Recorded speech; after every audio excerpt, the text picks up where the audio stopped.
بسم اللہ الرحمن الرحیم۔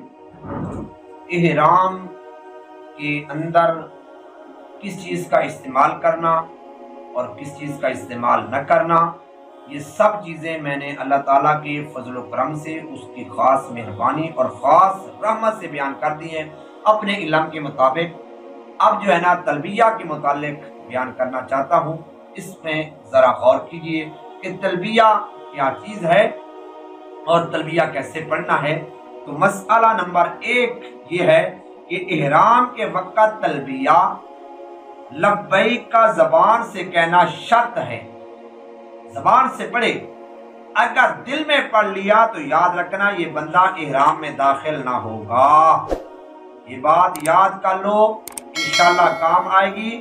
مسئلہ نمبر 2، احرام باندھ لینے کے بعد تلبیہ کثرت سے پڑھنا مستحب ہے، خاص کر خصوصی طور پر تغیر حالات کے وقت، مثلا صبح و شام، اٹھتے بیٹھتے، باہر جاتے، باہر سے آتے، اندر داخل ہوتے، باہر جاتے ہوئے، یعنی ہر کسی کو رخصت کے وقت، سو کر اٹھتے وقت، سونے سے پہلے، سواری سے اترتے وقت، سواری پر چڑھتے وقت، بلندی پر چڑھتے وقت، بلندی سے نیچے اترتے وقت جو ہے نا، ان حالات میں تلبیہ پڑھنا مستحب ہے۔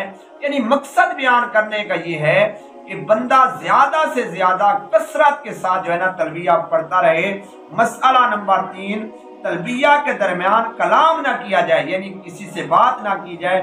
جو شخص تلبیہ پڑھ رہا ہو اس کو سلام کرنا مکروہ ہے، یہ یاد رکھ کر لو کہ جو شخص تلبیہ پڑھ رہا ہے اس کو کیا ہے، سلام نہ کیا جائے۔ مسئلہ نمبر 4، اگر کسی شخص نے تلبیہ پڑھنے کے وقت سلام کیا تو سلام کا جواب تلبیہ کے درمیان میں دینا جائز ہے، مگر ختم کر کے جواب دینا بہتر ہے، بشرطے کہ سلام کرنے والا چلا نہ جائے۔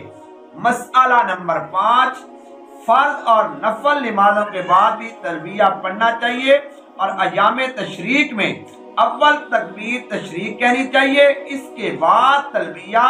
اگر اول تلبیہ پڑھ لی تو تکبیر تشریق ساکت ہو جائے گی، اس لیے پہلے تشریق پڑھ لی جائے اور اس کے بعد جو ہے نا تلبیہ پڑھ لی جائے تاکہ وہ ساکت نہ ہو۔ دعا ہے اللہ رب العزت سے اللہ رب العزت عمل کرنے کی توفیق عطا فرمائے۔